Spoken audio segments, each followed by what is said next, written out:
انسان اپنی روش سے اور دین کی راہ سے نہ ہٹے۔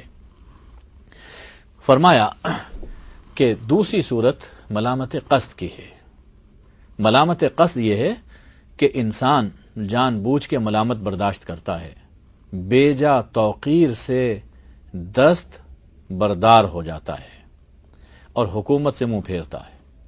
اس کے لیے حضرت عثمان رضی اللہ تعالی عنہ کی ایک مثال پیش فرمائے کہ دوران خلافت ایک دن اپنے کھجوروں کے باغ سے آ رہے ہیں اور لکڑیوں کا گٹھا ان کے سر پہ ہے، حالانکہ 400 غلام ان کے موجود تھے، لیکن خود لکڑیوں کا گٹھا اٹھائے ہوئے اپنے باغ سے تشریف لا رہے ہیں۔ لوگوں نے پوچھا کہ امیر المومنین یہ آپ کیا کر رہے ہیں؟ فرمایا کہ ارید ان اجرب نفسی، میں اپنے نفس کو آزمانا چاہتا ہوں، میرے پاس غلام ہیں جو یہ کام سر انجام دے سکتے ہیں، لیکن مجھے اپنے نفس کی آزمائش مد نظر ہے کہ دنیا کی یہ جاہ و مرتبت مجھے کسی کام سے باز نہیں رکھ سکتی۔ یہ ہے ملامت قصد۔ اسی حوالے سے ایک اور بڑی دلچسپ حکایت شیخ ذکر فرماتے ہیں کہ ابو یزید رحمہ اللہ تعالی با یزید بستامی سفر حجاز سے واپس آئے اور رے میں گزرے۔ خبر مشہور ہو گئی، لوگ ان کے خیر مقدم کے لیے باہر آئے تاکہ اعزاز و اکرام کے ساتھ انہیں لے جائیں۔ جب اتنا رش ہوا تو شیخ کی طبیعت پر اس کا اثر پڑا اور انہوں نے سمجھا کہ یہ میرے اوقات کو برباد کر رہے ہیں اور حضور میں رکاوٹ پیدا ہو رہی ہے۔ اللہ والوں کی کیفیت کچھ ایسی ہی ہوتی ہے کہ وہ ہنگاموں کو اور بڑے بڑے جلسوں کو پسند نہیں کیا کرتے۔ بازار میں پہنچے تو ایک روٹی نکال کے کھانا شروع کر دی۔ رمضان کا مہینہ تھا۔ اب سب لوگوں نے دیکھا کہ ہم تو ان کو بڑا بزرگ سمجھتے تھے، یہ رمضان کا مہینہ ہے اور یہ روٹی کھا رہے ہیں۔ سب لوگ بدگمان ہو کر برافروختہ ہو کر انہیں تنہا چھوڑ گئے۔ ایک مرید ان کے ساتھ تھا، فرمایا کہ دیکھا میں نے شریعت کے ایک مسئلے پہ عمل کیا اور سب نے مجھے چھوڑ دیا۔ وہ مسئلہ کیا تھا؟ وہ مسافر تھے۔ مسافر کے لیے رمضان میں روزہ رکھنا فرض نہیں ہے اور وہ روزے سے نہیں تھے، مسافر تھے۔ ان لوگوں کو دور کرنے کے لیے اور اپنا وقت محفوظ رکھنے کے لیے سب کے سامنے روٹی کھانا شروع کر دی۔ لوگ بدگمان ہو کر بھاگ گئے۔ فرمایا کہ یہ جو ان کی ملامت تھی اور ان کا بھاگنا تھا، یہ اصل میں یہ ملامت قصد ہے۔ کبھی اہل اللہ کوئی ایسا کام کرتے ہیں جو دین میں شریعت میں جائز ہوتا ہے، شریعت کے خلاف ہرگز نہیں ہوتا، اور لوگ یہ سمجھتے ہیں کہ جو ہم ان سے توقع رکھتے ہیں کہ یہ تقوی کے فلاں درجے پر فائز ہوں گے، یہ تو وہ نہیں، اور ان سے بدگمان ہو کر اور وہ اپنا وقت ان سے بچا لیتے ہیں۔ فرمایا کہ ایک یہ صورت ہے ملامت قصد کی۔ تیسری صورت ملامت ترک کی یہ بیان فرماتے ہیں کہ کوئی شخص شریعت کی خلاف ورزی کرتا ہے اور دین کے خلاف کاموں کا ارتکاب کرتا ہے اور یہ سمجھتا ہے کہ میں راہ ملامت پر گامزن ہوں۔ دراصل ایسا شخص واضح گمراہی، صریح فتنے اور پوری ہوس میں مبتلا ہے۔ اس زمانے میں بہت سے لوگ اسی قماش کے ہیں۔ یہ شیخ اپنے زمانے کی بات کر رہے ہیں، آج سے تقریباً 1000 سال پہلے کی بات، کہ اس زمانے میں بہت سے لوگ اسی قماش کے ہیں۔ ان کا مقصد رد خلق نہیں بلکہ قبول خلق ہوتا ہے، کہ کوئی اس طرح کا کام کیا جائے کہ لوگ چونک اٹھیں اور یہ سمجھیں کہ یہ کوئی انوکھا ولی ہے۔ تو دنیا میں کوئی انوکھا ولی نہیں ہوا کرتا۔ ولی تو وہ ہے کہ جو اپنے آپ کو، اپنی خواہشات کو اللہ اور اس کے رسول صلی اللہ علیہ وآلہ وسلم کی مرضیات میں فنا کر دیتا ہے۔ فرمایا کہ مجھے ایک موقع پر ایک جھوٹے مدعی کے ساتھ ٹھہرنے کا اتفاق ہوا۔ ایک دن وہ خراب حالت میں نمودار ہوا اور ملامت طلبی کا بہانہ کیا۔ کسی نے اس سے کہا کہ یہ لغو ہے، میں نے دیکھا کہ وہ برافروختہ ہو گیا۔ میں نے کہا بھائی اگر تمہارا دعوی ملامت درست ہے تو اس آدمی کے اعتراض کا تم پر کوئی اثر نہیں ہونا چاہیے۔ یہ جو تم تل ملا اٹھے ہو اس کا مطلب یہ ہے کہ تمہارا مقصد یہ تھا کہ لوگ اس ذریعے سے مجھے قبول کریں اور مجھے کوئی ولی سمجھیں۔ تو ارشاد ہے کہ روشنی حق کی رہبری میں چلنے والے کو اپنا دعویٰ ثابت کرنا چاہیے، اور ثبوت صرف اتباع سنت ہے۔ حضرت شیخ حجویری رحمہ اللہ تعالی واضح طور پر یہ فرماتے ہیں کہ ثبوت صرف اتباع سنت ہے۔ دعوے دار ہو کر ترک فریضہ کا مرتکب ہونے سے تم اسلام کے دائرے سے خارج ہو گئے۔ تو اس طرح کے فتنے شیخ کے زمانے میں بھی تھے اور آج کے زمانے میں بھی موجود ہیں۔ شیخ کی تعلیمات کی روشنی میں ہمیں ان فتنوں سے آگاہ رہنا چاہیے اور ایسے بھیڑیوں سے بچنا چاہیے جو ایمان کے بھی دشمن، عزت اور ناموس کے بھی دشمن ہیں۔ سفر ہدایت جاری ہے، ایک مختصر سا پڑاؤ لے کر آگے بڑھیں گے، ہمارے ساتھ رہیں۔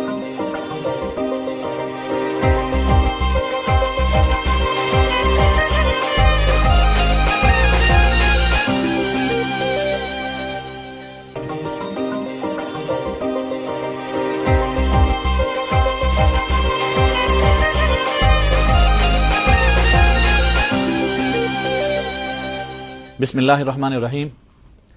سفر ہدایت دوبارہ شروع ہوتا ہے۔ وقفے سے پہلے حضرت شیخ سید علی حجویری رحمہ اللہ تعالی کی تعلیمات اور ان کی نصیحتوں کو کشف المحجوب کی روشنی میں ہم مطالعہ کر رہے تھے۔ اب مزید کچھ تعلیمات اور ہدایات ان کی حکایات کی روشنی میں پیش خدمت ہیں۔ شیخ نے کشف المحجوب میں بہت سے اولیاء اللہ کا ذکر فرمایا۔ ان میں ایک نام حضرت فضیل ابن عیاض رحمہ اللہ تعالی کا بھی ہے۔ فرماتے ہیں کہ ابتدائے عمر میں ان کی زندگی گناہوں میں بسر ہوتی رہی، رہزنی بھی کرتے تھے، لیکن طبیعت میں نیکی کا اثر موجود تھا۔ کسی قافلے میں کسی عورت پر ہاتھ نہیں اٹھاتے تھے، کم سرمایہ والوں کو نہیں لوٹتے تھے اور کچھ نہ کچھ سرمایہ چھوڑ دیتے تھے۔ ایک سوداگر مرو سے جا رہا تھا، لوگوں نے کہا کہ کوئی رہنما، کوئی گائیڈ ساتھ لے لو کیونکہ فضیل راہزن راستے میں ہے۔ اس نے کہا میں نے سنا ہے کہ وہ خدا ترس آدمی ہے۔ سوداگر نے ایک قاری کو اپنے ساتھ لیا، اونٹ پہ بیٹھا ہوا دن رات قرآن پڑھتا تھا۔ قافلہ ایسی جگہ پہنچا کہ جہاں فضیل چھپے ہوئے تھے اور ان کا جتھا ان کے ساتھ تھا۔ جب اس کمین گاہ کے قریب پہنچے تو قاری کی زبان پر یہ آیہ کریمہ تھی، الم یأنی للذین آمنوا ان تخشع قلوبہم لذکر اللہ۔ کیا اہل ایمان کے لیے ابھی وہ وقت نہیں آیا، مؤمنوں کے لیے کیا ابھی وہ آن نہیں آئی کہ جب ان کے دل اللہ کی یاد اور اس کے ذکر کے سامنے جھک جائیں؟ اس آیت کا دل پر بڑا گہرا اثر ہوا۔ توبہ کی، اپنے ساتھیوں سے بھی توبہ کروائی، جتنا سرمایہ لوگوں سے لوٹا تھا سب کو لوٹایا، حرم میں چلے گئے، مسجد الحرام میں اپنی زندگی بسر کی۔ معلوم یہ ہوا کہ جب انسان کے دل کی زمین نرم ہو تو کلام الہی یقیناً اس پہ اثر کرتا ہے۔ انسان توجہ سے سنے، آنکھیں کھلی رکھے، کان کھلے رکھے تو یقیناً کلام الہی وہ اس کے دل تک پہنچتا ہے اور دل کی دنیا میں انقلاب پیدا کرتا ہے۔ یہی فضیل مکہ مکرمہ میں تھے کہ ہارون الرشید وہاں پہ آئے۔ فضل ابن ربی ہارون الرشید کے وزیر تھے۔ کہتے ہیں کہ حج کے لیے مکہ معظمہ حاضر ہوئے تو خلیفہ نے مجھ سے کہا یہاں کوئی مرد حق ہے جس کی میں زیارت کر سکوں؟ تو میں نے کہا کہ ہاں فلاں صاحب ہیں۔ کہا کہ مجھے ان کے پاس لے چلو۔ وہاں گئے۔ جب کچھ دیر بیٹھ کر اٹھنے لگے تو ہارون الرشید نے اشارہ کیا کہ پوچھو کہ ان پر کوئی قرض ہے؟ معلوم ہوا کہ قرض ہے، قرض چکا دیا گیا۔ باہر نکل کر خلیفہ نے کہا کہ میرا دل ابھی تشنا ہے، کسی اور بزرگ سے ملنا چاہتا ہوں۔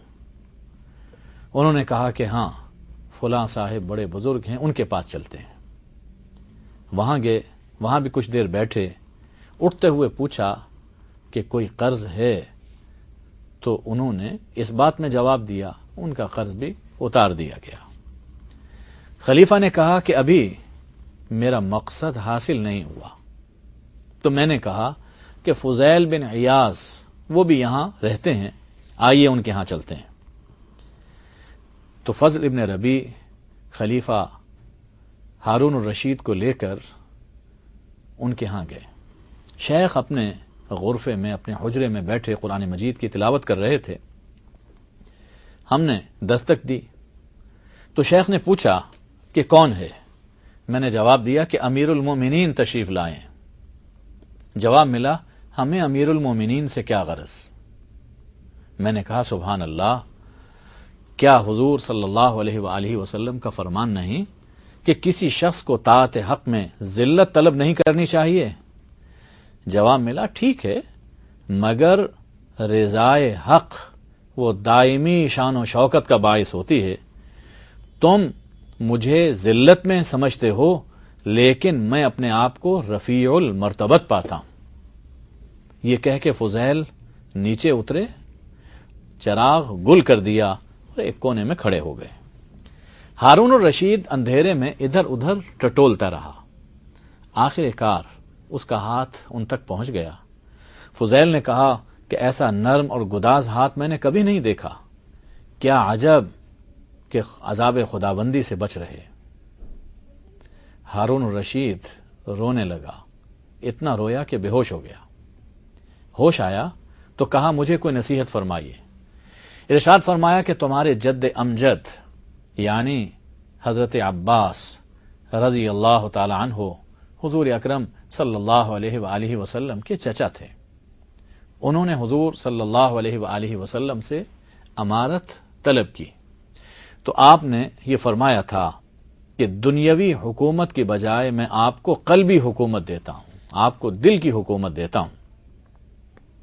اللہ عز و جل کی بندگی میں گزرا ہوا ایک لمحہ 1000 سالہ حکومت سے بہتر ہے، یعنی غفلت کے ساتھ 1000 سال کی حکومت سے بہتر ہے کہ انسان حضور قلب کے ساتھ اللہ کی بندگی میں مصروف رہے۔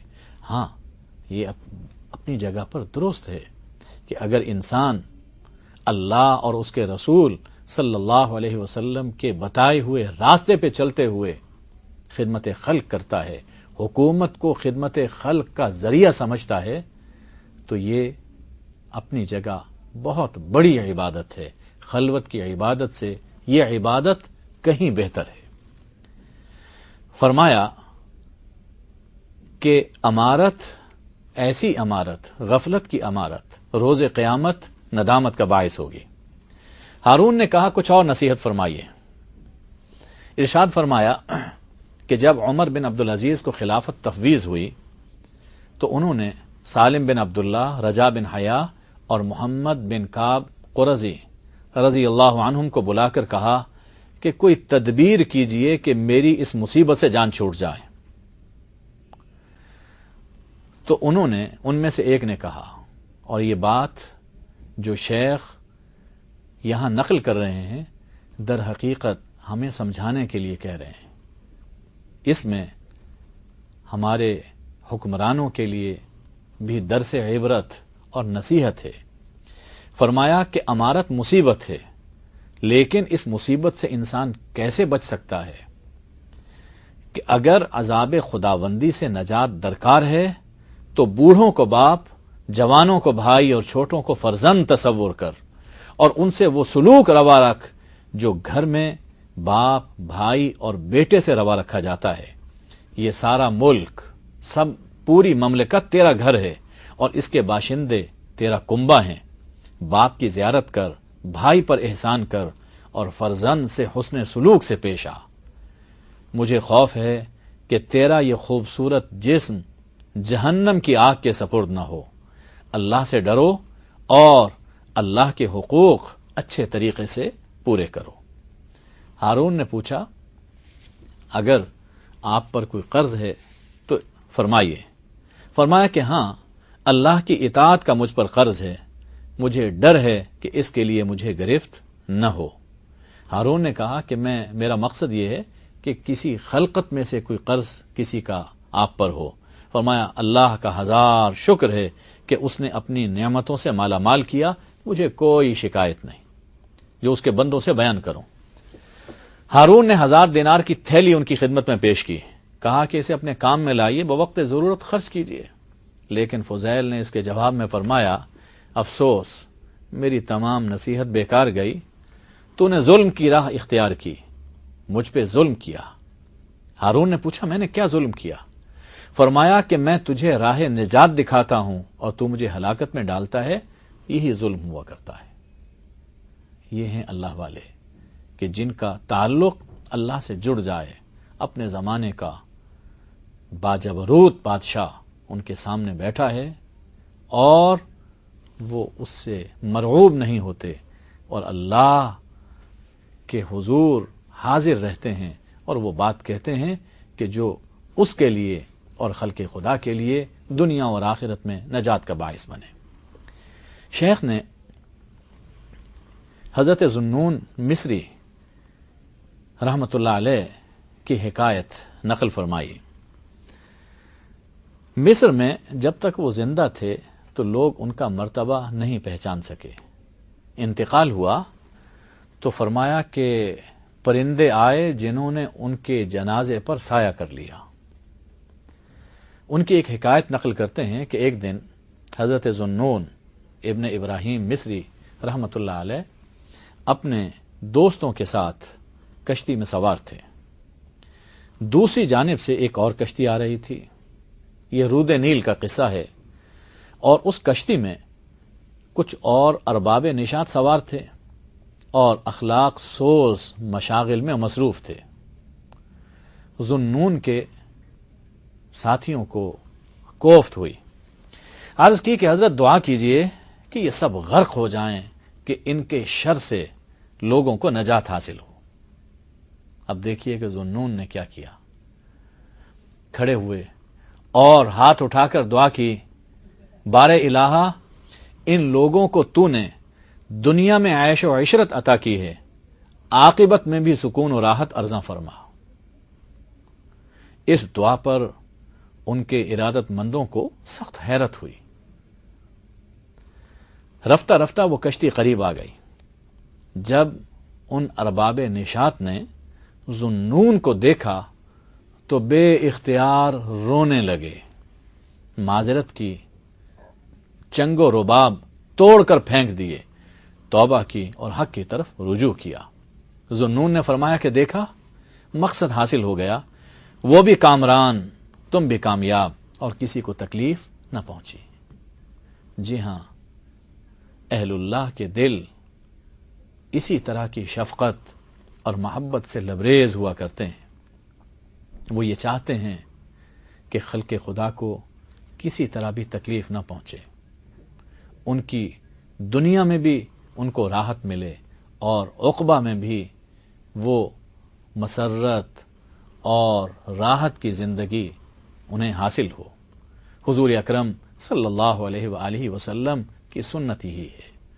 آپ فرماتے ہیں کہ میری اور تمہاری مثال کچھ ایسی ہے کہ جیسے ایک الاؤ دہک رہا ہو اور اس میں پروانے آ کر گر رہے ہوں، اور کوئی شخص انہیں بچانے کی کوشش کر رہا ہو۔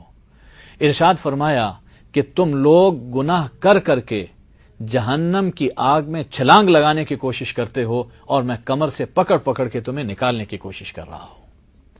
حضور اکرم صلی اللہ علیہ وآلہ وسلم کی یہ سنت ہے کہ اللہ کے مخلوق سے محبت کی جائے، ان سے شفقت کی جائے اور انہیں دنیا میں بھی گناہوں سے بچانے کی کوشش کی جائے تاکہ آخرت میں وہ جہنم کی آگ سے بچ سکیں، اس لیے کہ جہنم کی آگ در حقیقت یہ ہمارے گناہ ہی ہیں جو آخرت میں وہ آگ کی صورت اختیار کر لیں گے۔ شیخ کی یہ تصنیف کشف المحجوب ہم سب کو پڑھنی چاہیے، اور جب ہم ان کا عرس مناتے ہیں اور ان کی یاد میں سالانہ تقریبات منعقد کرتے ہیں تو اس موقع پر یہ کتاب چاہیے کہ حضرت شیخ کے مزار پر پڑھی جائے اور سنائی جائے تاکہ ان کی اصل تعلیمات سے ہم لوگ بہرہ ور ہو سکیں اور سیدھی راہ اپنا سکیں۔ شیخ کی یہی زندگی ہے جس کی وجہ سے حضرت علامہ اقبال رحمۃ اللہ علیہ نے انہیں خراج عقیدت پیش کرتے ہوئے فرمایا کہ سید حجویر مخدوم مرقد او پیر سنجر را حرم، بند ہائے کوہسار آساں گسیخت، در زمین ہند تخم سجدہ ریخت، عہد فاروق از جمالش تازہ شد، حق سے حرف او بلند آوازہ شد، پاسبان عزت ام الکتاب از نگاہش خانہ باطل خراب، خاک پنجاب از دم او زندہ گشت، صبح ما از مہر او تابندہ گشت۔ سفر ہدایت میں آپ کی رفاقت کا شکریہ، انشاءاللہ پھر ملاقات ہوگی۔ وما علینا الا البلاغ۔